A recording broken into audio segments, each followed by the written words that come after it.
और आपके संतुष्टि हो और जो प्रभुपाद जी ने बोला है उनके पद चिन्हों का अनुसरण करते बोलने की कोशिश करो। आज बहुत बड़ा महत्वपूर्ण दिवस है। आज मैं मेरा सौभाग्य समझती हूँ कि आज इतने महत्वपूर्ण दिवस पे मुझे बोलने के लिए, मेरी वाचा शुद्ध करने के लिए मुझे संधि प्रदान की गई है। आज श्रीवास ठाकुर जी का अपीयरेंस डे है। हम शुरू करने जा रहे हैं। हर एक को चाहिए कि मैं सुखी हो, सब जन चाहता है कि मैं सुखी हो, दुख किसी को भी नहीं चाहिए होता है। तो सुखी होना है, दुख को भगाना है और हमें जो चीज चाहिए वो प्राप्त करनी है। तो हमें क्या करना चाहिए? यदि ये आपको आप समझना चाहते हो तो आपको आज का जो श्लोक है उसमें भगवान कृष्ण क्या कहते हैं वो ध्यान पूर्वक सुनने की कोशिश करनी चाहिए। आज हम पढ़ रहे हैं भगवत गीता का 12वें अध्याय का 16 और 17वां श्लोक। मैं उच्चार करूंगी मेरी वाचा शुद्ध करने के लिए, आप मेरे पीछे दोहराने की कोशिश करना। अनपेक्ष शुचि दक्ष उदासीनः गतवेतः सर्व आरंभ परित्यागी मद्भक्त समे प्रियः अनपेक्ष शुचिर्दक्ष उदासीनः गतवेतः सर्व आरंभ परित्यागी मद्भक्त समे प्रियः अनपेक्ष शुचिदक्ष उदासीनः गतवेतः सर्व आरंभ परित्यागी मद्भक्त समे प्रियः यः न रुष्यति न द्वेष्टि न शोचति न कांक्षति शुभ अशुभ परित्यागी भक्तिमान यः समे प्रियः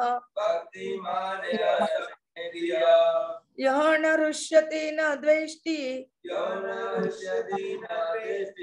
न शोचति न कांक्षति शुभ अशुभ परित्यागी भक्तिमान यः समे प्रियः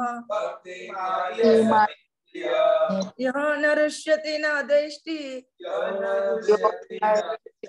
न शोचति न कांक्षति शुभ अशुभ परित्यागी भक्तिमान यः समे प्रियः।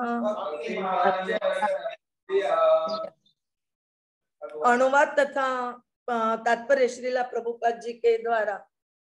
1 मिनट। मेरा ऐसा भक्त जो सामान्य कार्यकलापों पर आश्रित नहीं है, जो शुद्ध है, दक्ष है, चिंता रहित है, समस्त कष्टों से रहित है और किसी फल के लिए प्रयत्नशील नहीं रहता, मुझे अतिशय प्रिय है। जो न कभी हर्षित होता है, न शोक करता है, जो न तो पछताता है न इच्छा करता है, तथा जो शुभ तथा अशुभ दोनों प्रकार की वस्तुओं का परित्याग कर देता है, ऐसा भक्त मुझे अत्यंत प्रिय है। हम देख रहे हैं श्लोका नंबर 13 से कि कृष्ण भगवान बता रहे हैं हमें कि कौन से गुण वो भक्त में वो मुझे प्रिय है। वो देखने के पहले हम कुछ प्रार्थना कर लेते हैं। ओम अज्ञान तिमिरन्धस्य ज्ञानांजन शलाकया चक्षुरुन्मीलितं येन तस्मै श्री गुरवे नमः। श्री चैतन्य मनोभीष्टं स्थापितं येन भूतले स्वयं रूप कदा मह्यं ददाति स्वपदान्तिकं वंदे हम श्री गुरो श्रीयुत पद कमलम श्री गुरून् वैष्णवांच श्री रूपम साग्र जातम सगण रघुनाथान्वितं तं सजीवं साद्वैतं सावधूतं परिजन सहितं कृष्ण चैतन्य देवं श्री राधा कृष्ण पदान् सगण ललिता श्री विशाखान्वितांच नमो ओम विष्णुपादाय कृष्ण पृष्ठाय भूतले श्रीमते भक्ति वेदांत स्वामिनिति नामिने नमो नमस्ते सरस्वते देवे गौरवाणी प्रचारिणे निर्विशेष शून्यवादी पाश्चात्य देश तारिणे नमो महावदन्याय कृष्ण प्रेम प्रदायते कृष्णाय कृष्ण चैतन्य नामिने कृष्णे नमः वाञ्छा कल्पतरुभ्यश्च कृपा सिन्धुभ्य एव च पतितानां पावनेभ्यो वैष्णवेभ्यो नमो नमः।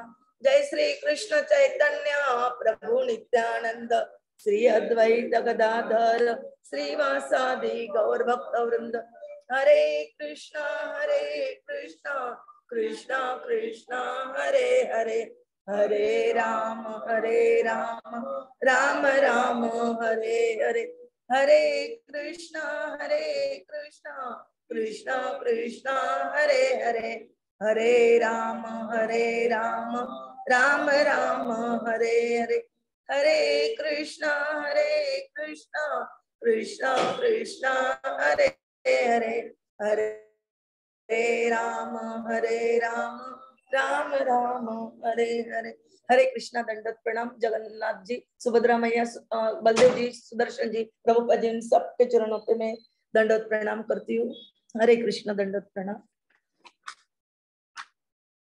हमने अभी 13 श्लोक से लेके 20 श्लोक तक के भगवान ने बताया कि जो गुण बताए गए इन 25 श्लोकों में, वो गुण जिस भक्त में ऐसा भक्त उन्हें प्रिय है।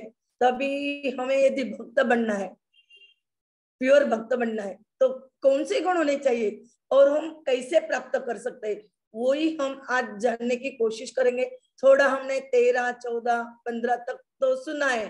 13 और 14 में हमने देखा था, भगवान बता रहे थे कि वो अद्वेष्टा चाहिए, यानी द्वेष रहित चाहिए, द्वेष नहीं करना चाहिए, सब प्राणी मात्र का मित्र होना चाहिए, सब पे करुणा चाहिए, तेरा मेरा नहीं चाहिए, तेरे मेरे की भावना नष्ट होनी चाहिए, और निरहंकारी होना चाहिए, उसमें कोई तरह का अहंकार नहीं चाहिए, और जो भी परिस्थितियां आए उसमें सुख हो दुख हो सम रहना चाहिए, उसका उस पर कोई असर नहीं होना चाहिए, क्षमावान चाहिए, उसे कुछ कोई बोल दे या कुछ हो जाए तो उसे क्षमाशील होना चाहिए, और जिस परिस्थिति में भगवान हमें रखे उसी परिस्थिति में या हमें जो प्राप्त हो उसमें संतुष्ट होना चाहिए, और सतत योगी यानी सतत भक्ति करते रहना चाहिए।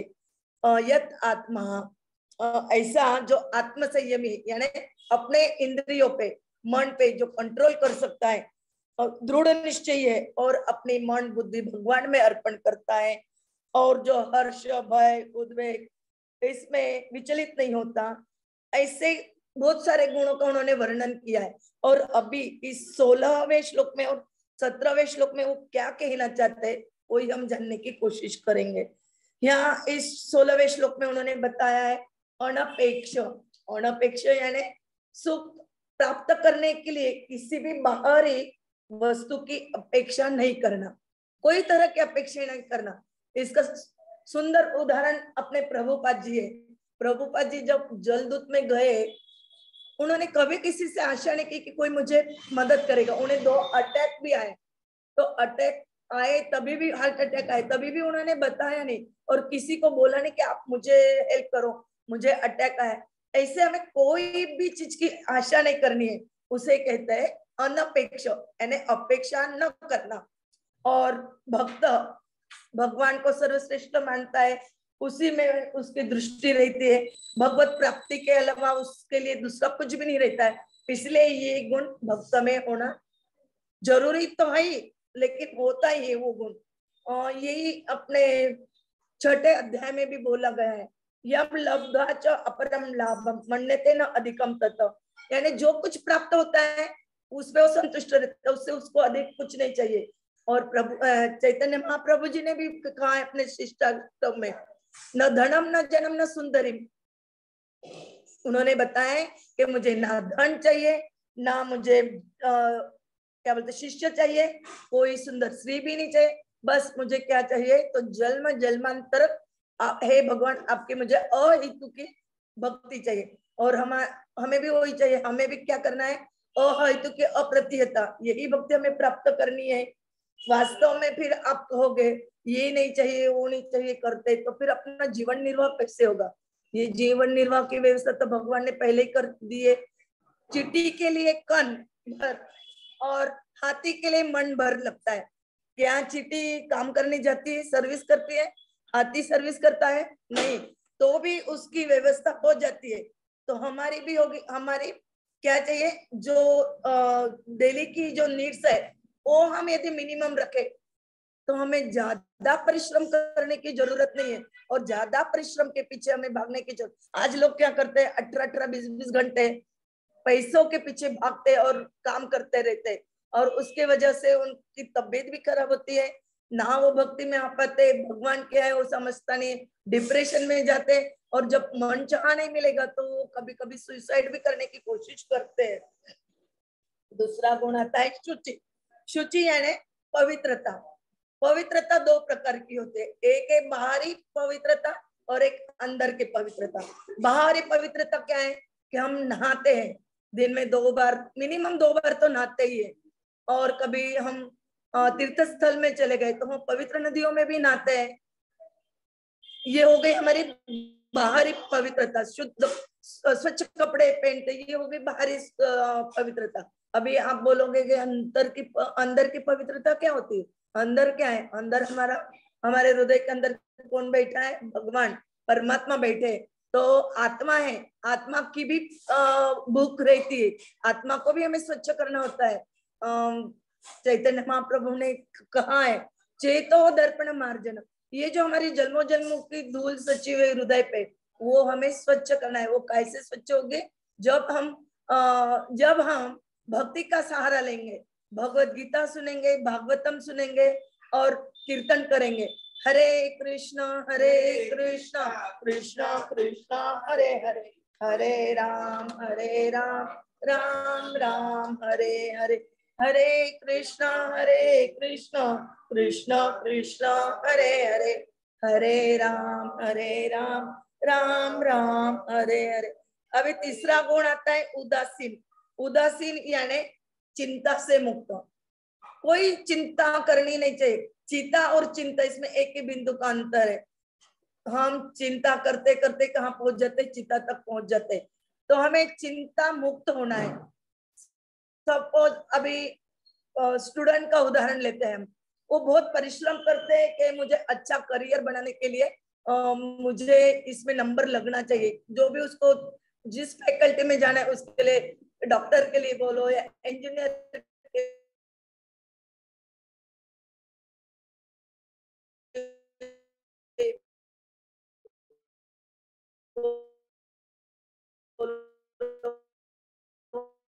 या फिर करना है, लेकिन क्या चिंता करने से सब प्राप्त हो जाता है? नहीं, ये तो भगवान ने जो लिखा है हमारे कर्मों के वजह से वो हमें प्राप्त हो गई, बस केवल हमें चलते रहना है, तो स्थिर नहीं बैठना है हमें।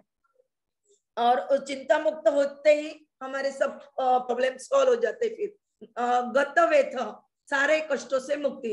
यदि हम चिंता नहीं करेंगे, परिश्रम के पीछे भागेंगे नहीं, और कोई अनपेक्षित जो आशा है उनके लिए हम लालायित नहीं हो गए, तो क्या होगा? हमें कोई प्रकार के कष्ट नहीं आएंगे। कोई कष्ट नहीं आए तो हमें उसके लिए कुछ भुगतना नहीं पड़ेगा। लेकिन हम जो कर्म करते हैं वो फिर अच्छा हो या बुरा हो, दोनों का फल भुगतना पड़ता है। अच्छा कर्म किया तो पुण्य मिलता है, बुरा कर्म किया तो पाप मिलता है। ऐसा नहीं कि हमने अच्छा कर्म कर दिया तो अभी बुरे कर्म का फल नष्ट हो जाएगा, नहीं, दोनों भी हमें भुगतने पड़ते हैं। इसीलिए भक्त कैसा होना चाहिए कि जो भी कर्म करे वो खुद के इंद्रियों के एंजॉयमेंट के लिए ना करे, इंद्रिय तृप्ति के लिए ना करे, तो जो भी कार्य करे वो भगवान के लिए करना चाहिए और करते भी है। और ऐसे ही जो भगवान के लिए कार्य करते ऐसे ही भक्त भगवान को प्रिय है। सर्व आरंभ परित्यागी में यानी परित्याग करने वाला, समस्त प्रयत्नों का परित्याग। सपोज अभी मुझे ओड़ा गाड़ी खरीदनी है, अभी ओड़ा गाड़ी खरीदने के लिए मेरे पास तो पैसा नहीं है, तो मुझे क्या करना पड़ेगा? मेहनत करनी पड़ेगी, पैसे कमाने पड़ेंगे, यानी क्या होगा? मुझे कष्ट करना पड़ेगा, मुझे वो चिंता में रहना पड़ेगा इतने पैसे कब जमा होंगे, तब जाके मेरे पास ओड़ा गाड़ी खरीदने की मेरी शायद कैपेबिलिटी बन सकती है। और यदि ना बनी तो क्या होगा? मैं डिप्रेशन में चली जाऊंगी, मैं हताश हो जाऊंगी। अरे मैं इतना मेहनत करती हूँ और मुझे भगवान पैसे क्यों नहीं देता, क्यों मेरे पास पैसे जमा नहीं हो रहे कि मैं गाड़ी ले सकूं? लेकिन वो गाड़ी मेरे लिए जरूरी है क्या? वैसे सोचे तो हमें ओड़ा गाड़ी की कोई जरूरी नहीं है, हम सिंपल गाड़ी में भी जा सकते हैं, टू व्हीलर पे जा सकते हैं।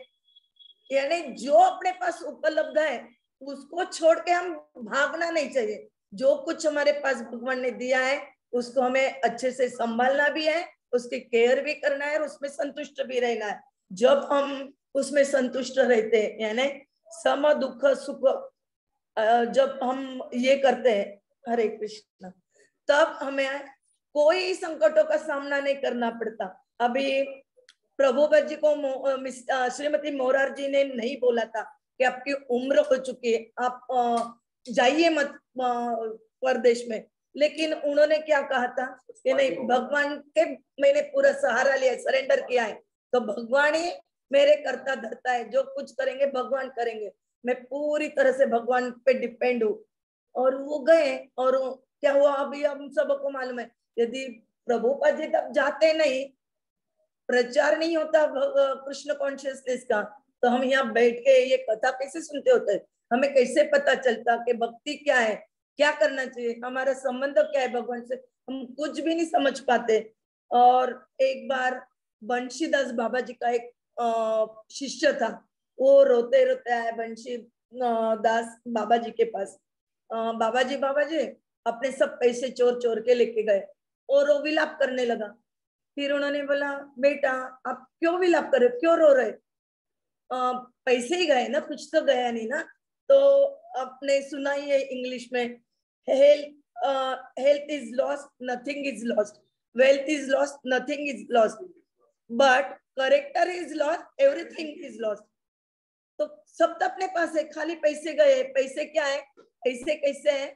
जब हम हेड का शेव करते हैं, इसका मतलब क्या, सब बाल निकाल डालते हैं हम, तो पुनः बाल आते ही क्या नहीं, इससे पैसा भी आ जाएगा, उसकी चिंता करने की जरूरत। इतने दृढ़ निश्चय होते हैं और इतना वो भक्ति में लीन हो जाते हैं कि उनका स्वभाव क्या होता है, इतनी बड़ी आपत्ति आ गई, पैसे चोरे, वो रोते नहीं बैठे और उसको भी नहीं बोला शिक्षक को कि तू रोते बैठ, उल्टा उसको रोते रो रहा था तो उसे क्या कहा, रोने की कोई जरूरत नहीं, चिंता करने की कोई जरूरत नहीं।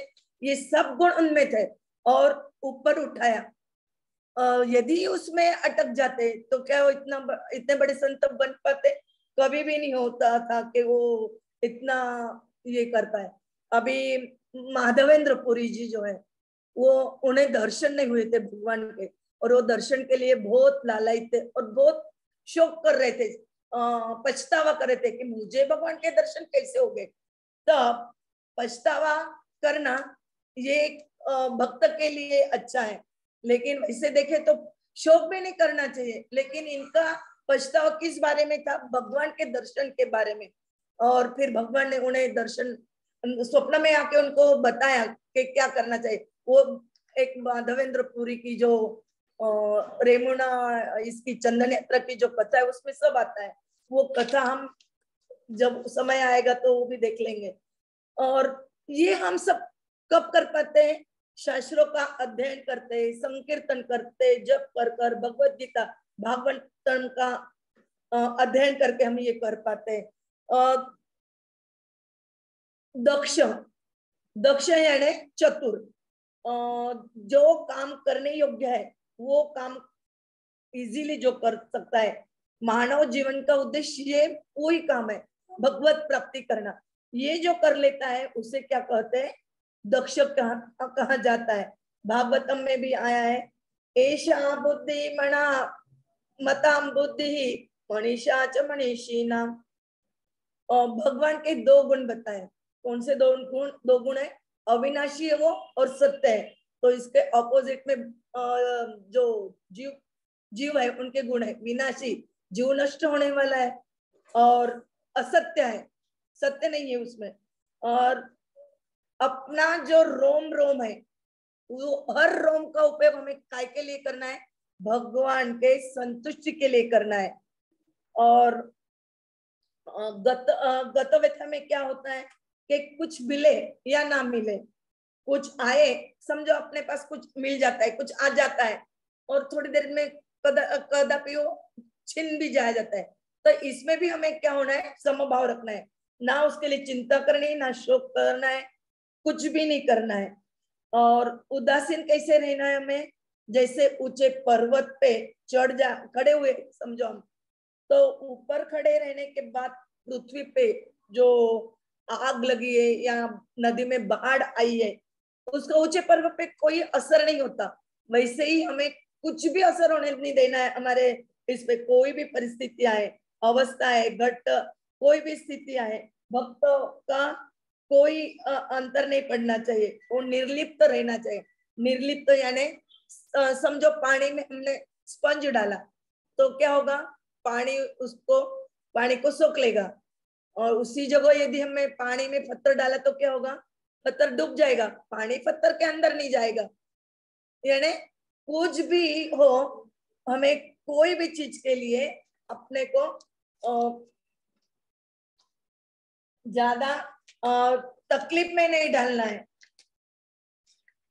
यहाँ व्यथा किस बात का बोला गया है? दुख का वाचक नहीं है। व्यथा यानी हम क्या बोलते हैं, आज वो मुझे ये हो गया, क्या आप मेरी व्यथा सुनना चाहोगे? ऐसे बोलते हैं कोई, लेकिन वो दुख का वाचक नहीं। दुख जब रहता वैसे तब लोग बोलते हैं, लेकिन यहाँ पे व्यथा का अर्थ अलग है। अनुकूलता की प्राप्ति होने पर चित्त में प्रसन्नता, यानी हमें जो चाहिए वो, अभी समझो मुझे वो ओडी गाड़ी मिल गई तो मैं क्या जोर बहुत अच्छे से खुश हो जाऊंगी और नाचने लगूंगी। ये ऐसा नहीं होना चाहिए। और यदि ना मिले तो मेरे मन में दुख आएगा, अरे मुझे मिला नहीं। तो चित्त में अप्रसन्नता भी नहीं होनी चाहिए। प्रतिकूल प्राप्ति होने पर भी चित्त में खिन्नता की भावना नहीं आनी चाहिए। और अनुकूलता हो या प्रतिकूलता, अंतःकरण में होने वाले ये जो राग, द्वेष, हर्ष, शोक, ये सब जो विकार है, वो विकारों का अभाव, यही दत्त वेध कहा जाता है। और भोग और संग्रह के उद्देश्य से नए नए कार्य या कर्म करना आरंभ कहा जाता है। हम कोई भी हमारे इंद्रिय तृप्ति के लिए चीजें जमा करना या कलेक्शन करना, पैसे जमा करना, प्रॉपर्टी जमा करना, ये कार्य करने के बजाय हम जो कुछ है उसमें संतुष्ट रह के और हमारा ज्यादा से ज्यादा समय हम भक्ति में लगाना चाहिए। तो भक्ति कैसे कर सकते हैं? जगन्नाथ जी की सेवा हम कैसे अच्छे से कर सकते हैं? भगवान के लिए प्रसाद कैसे अच्छे से बना सकते हैं? भगवान के लिए हम हार कैसे अच्छे से कर सकते हैं? भगवान का ड्रेस बनाना है तो कैसे बनाना चाहिए? कहाँ से हम ये चीजें लाएं? ये सब चीजों के लिए हम चिंता कर सकते हैं और वो चीजें हम संग्रह कर सकते हैं और उनके लिए हम कार्य कर सकते हैं। लेकिन भक्त जो रहता है, जो नियमों के विरुद्ध है, भक्ति के नियमों के विरुद्ध जो कार्य है या फिर बहुत कठिनाई से प्राप्त होने वाली जो चीजें है, बहुत मेहनत करनी पड़ती है। अभी हमने सुना कि ओडी गाड़ी प्राप्त करने के लिए बहुत मेहनत करनी पड़ेगी। तो ऐसे ज्यादा मेहनत करने के बजाय हम हमारा जो समय है, जो कुछ हमारे पास है, वो यदि हम भक्ति में लगाए, संसिद्धिम हरितोषणम, मैं भोगता हूं ये नहीं सोचना चाहिए। तो भगवान भोगता है और भगवान की संतुष्टि के लिए मुझे कार्य करना है। ये हो गए सब अपने 16वें श्लोक के गुण। अभी हम 17वें श्लोक तरफ जाते हैं। उसमें पहला गुण बताया उन्होंने, यह न हृष्यति, हृष्यति यानी हर्षित नहीं होता। ये हमने अभी पहले इसमें देख लिया है कि ज्यादा कुछ मिल जाए, मन जैसा कुछ प्राप्त हो जाए तो उसमें हर्ष नहीं। सपोज किसी को बच्चे ना होते हो और उन्हें बच्चा हो गया तो वो हर्ष के मारे क्या होते हैं, फूल जाते हैं और फिर वो मिठाइयां बांटने लगते हैं, खुशियां मनाने लगते हैं, कुछ उत्सव साजरे करने लगते हैं। वैसा नहीं करना चाहिए और भक्त वैसा करता भी नहीं है। और दूसरा है न द्वेष्टि, शोक करना। कुछ छिन जाए तो शोक नहीं करना चाहिए। अभी आपने सुना है चित्रकेतु महाराज की स्टोरी, आप सबको मालूम है कि चित्रकेतु महाराज का बेटा जब चल बसा तो बहुत शोक करने लगे, सब रानियां भी रोने लगी, ये करने लगे और वो बोलने लगे अरे बेटा तू मुझे छोड़ के क्यों चले गया। उस वक्त उनका विलाप देख के नारद मुनि वहां प्रकट हुए और नारद मुनि ने उन्हें स्वयं समझाने के बजाय थोड़ी देर के लिए वो बच्चे को जीवन यानी जीवन दान दिया। तब वो बच्चे ने बताया, उसने उपदेश दिया चित्रकेतु महाराज को, आपके कितने जन्म हो चुके, आप कितने बच्चे हो गए हर जन्म में, मेरे भी कितने माँ बाप हर जन्म में, मैंने भी कितने जन्म ले लिए, हर जन्म में मेरे अलग अलग माँ पिताजी, मैं आपको कौन से जन्म का यानी माँ पिताजी कह सकता हूँ, आप मेरे तो केवल इस शरीर के पिता हो और वो शरीर तो आपके सामने पड़ा है, उसके लिए आप क्यों रो रहे हैं, मैं तो एक आत्मा हूँ। जब उसने उनको उपदेश दिया तब उनके शोक का जो कारण था वो नष्ट हो गया। और वैसे ही एक बार श्री विक्रम स्वामी जी ने प्रभुपाद जी का बहुत ग्लोरिफिकेशन किया था। प्रभुपाद जी आप तो बहुत चतुर हो, बहुत धन्य हो, बहुत अपने जो हिप्पी वगैरह लोग है उनको अपने भक्त बना डाले, बाप रे आपने क्या क्या क्या नहीं किया, बहुत सारे उनके ग्लोरिफिकेशन करने लगे। दूसरा कोई वहां पे होता हमारे जैसा तो खुशी के मारे आनंदित होता, लेकिन प्रभुपाद जी ने क्या किया कि नहीं, ये मेरा यश नहीं है, तो ये किसने किया, भगवान ने किया। भगवान ने यदि नहीं करते, भगवान नहीं चाहते तो ये होता ही नहीं था। यानी उन्होंने पूरा जो क्रेडिट था वो सब अपने भगवान पे डाल दे। ऐसे ही भक्त रहते हैं, कभी कभी स्वयं कुछ अच्छा यदि कार्य हो जाए, अभी हम बोले कि देखो कितना सुंदर ड्रेसिंग किया है आज, जो भी प्रभु जी होंगे उनको हम यदि बोलेंगे प्रभु जी आपने तो बहुत सुंदर ड्रेसिंग किया है, लेकिन वो प्रभु जी क्या बोलेंगे, हाँ हाँ मैंने किया, बहुत अच्छा वो आपने बोला, तो ऐसा कभी नहीं बोलेंगे। वो क्या बोलेंगे, अरे ये तो हो गया, जगन्नाथ जी खुद करवा लेते हैं, उनको जैसा चाहिए वैसा, मैंने तो कुछ भी नहीं किया। यही जो शुद्ध भक्त है वो ऐसे ही कहेंगे, वो कभी बोलेंगे नहीं कि मैंने ऐसा किया मैंने वैसा किया, क्योंकि कभी भी भक्त इसकी अभिलाषा नहीं करता है कि कोई मुझे मान दे पान दे, मान अपमान ये कभी उसकी अपेक्षा नहीं रहती, वो निरपेक्ष रहता है इसमें। न पारमेष्टम न महेंद्र धिष्ण्यम न सार्वभौमम न रसाधिपत्यम न योग सिद्धि अपुनर्भव वा मया अर्पित आत्म इच्छति मत विना अन्यत। इस भागवतम के 11.14 श्लोक में क्या बोला है, भक्त क्या कहता है कि मुझे ब्रह्म भी नहीं बनना है, मुझे ना इंद्र बनना है, ना मुझे सार्वभौम राज्य चाहिए, ना मुझे जो अपने पाताल लोग वगैरह उनका राजा बनना है, जो अष्ट सिद्धियां हैं वो भी मुझे नहीं चाहिए, फिर चाहिए क्या, यदि ये नहीं चाहिए वो नहीं चाहिए वो नहीं चाहिए, भगवान क्या कहते हैं, वो कहता है कि मैंने मेरा आत्मा यानी अपना मन अपना आत्मा पूरा सब कुछ क्या है भगवान की इच्छा में समर्पित कर दिया है। भगवान उसको प्राप्त हो गए तो फिर वो दूसरी चीजें की क्यों इच्छा करेगा, क्योंकि हमारा उद्देश्य क्या है जीवन का, भगवान की प्राप्त करना, भगवान का प्रेम प्राप्त करना। ये सब मिलने के बाद वो क्यों ब्रह्मा बनने लगे, क्यों इंद्र बनने लगे, ये तो कदापि शक्य नहीं है कि वो ब्रह्मा बने या इंद्र बने।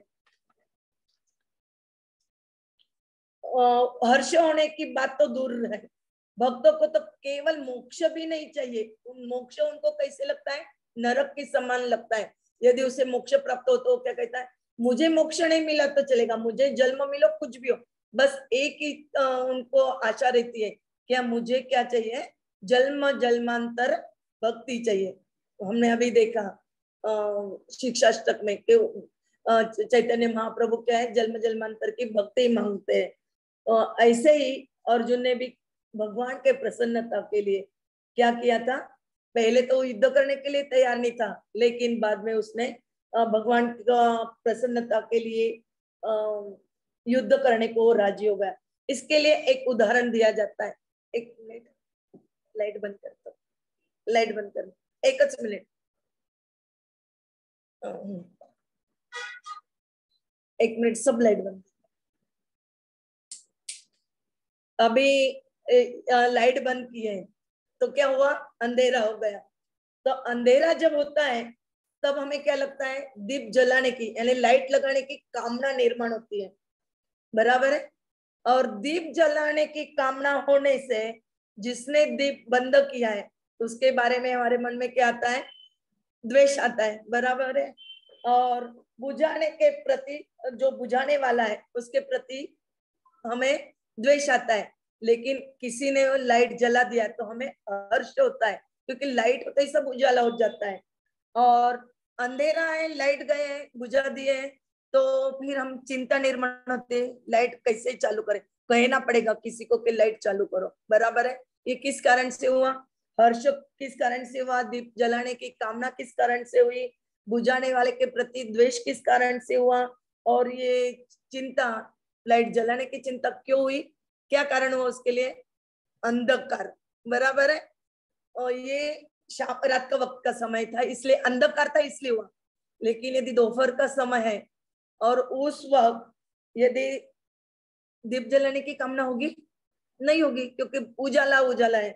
और यदि दीप जलाने की कामना नहीं होगी तो हमें दीप जलाए ना जलाए हर्ष का भी सवाल ही नहीं आता है।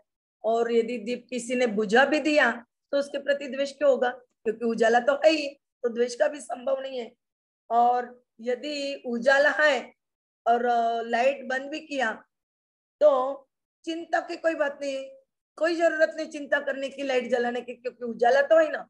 तो ऐसा ही ये दोपहर का वक्त था इसलिए हमें चिंता नहीं थी। तो ये दोपहर के वक्त की तुलना भगवत प्राप्ति से की गई है। भगवत प्राप्ति यदि हमें हो गई है तो हमें दूसरी बातों की चिंता करने की क्या जरूरत। यही तो मेन हमारा उद्देश्य है कि भगवत प्राप्ति हो और शुभ अशुभ परित्यागी, एक अलग लास्ट ये गुण, शुभ कार्य करो या अशुभ कार्य हो, दोनों कार्य के फल भुगतने पड़ते हैं। इसलिए कोई भी अशुभ कार्य करना नहीं चाहेगा, वो तो त्यागना ही चाहेगा। और यहाँ पे शुभ और अशुभ दोनों कार्य त्यागता है भक्त, इसलिए उसे शुभ अशुभ परित्यागी कहा गया है। और हमें कोई कर्म नहीं बांधते है, हमें कौन बांधता है कि कर्म के साथ मनुष्य का जो राग द्वेष रहता है यानी आसक्ति निरासक्ति जिसे कहते हैं, वो हमें बांधते हैं। तो हमें कोई किसी से ना आसक्ति करनी है, ना किसी का द्वेष करना है, ना हमें चिंता करनी है, चिंता मुक्त रहना है। ये जो सारे हमने अभी 11 गुण देखे ये दोनों श्लोकों में, ये गुण यदि हम हमारे जीवन में आचरण करने की कोशिश करते हैं तो हम भगवान के प्रिय तो हो ही जाएंगे। कोई कहेगा नहीं कि ये भगवान को प्रिय नहीं, क्योंकि यही तो भगवान को प्रिय है। और हमें कितना आसान तरीका मालूम हुआ है भगवान का प्रिय बनने का। क्या सब जन भगवान के प्रिय बनना चाहोगे? और हमें उसके लिए क्या करना पड़ेगा फिर? हरे कृष्णा कृष्णा कृष्णा हरे हरे, हरे राम राम राम हरे हरे। और यही करते करते हमें हमारे जीवन की सफलता भी प्राप्त हो जाएगी और हम भगवान के धाम भी जाएंगे, भगवान की सेवा करेंगे, जो उद्देश्य हमारा वो सफल हो जाएगा। उसके अलावा हमें कुछ नहीं चाहिए। और इसी के लिए हमें भगवान के लिए सरेंडर बन के भगवान की भक्ति के लिए भक्तों के साथ, भक्तों के सानिध्य में जगन्नाथ जी के आशीर्वाद से सब कार्य करेंगे तो हमारा उद्देश्य जीवन का सफल हो जाएगा। हरे कृष्ण, दंडवत प्रणाम।